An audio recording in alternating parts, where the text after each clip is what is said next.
In some of the other videos, we've just touched on power, and it goes without saying how important power is.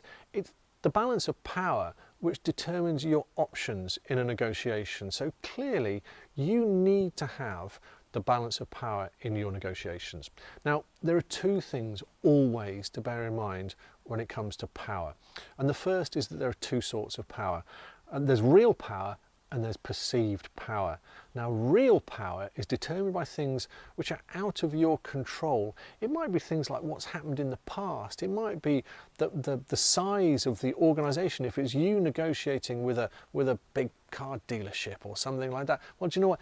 You can't change that. There's nothing you can do about that. So what I'm going to say is, don't worry about real power, because there's nothing you can do to change it. Perceived power, however, is within your control. And this is even more good news, because in fact it's the perception of power which is way more influential than real power.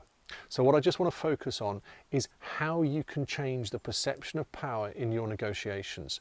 And what this means primarily is about, well, it's about being in control. You need to be assertive in your negotiations. That does not mean being aggressive. Assertive isn't aggressive. Firm is not rude. It means get your position in first, make your offer, and then you can move from that position. You don't have to wait for them to move. You keep control by making proposals, making offers.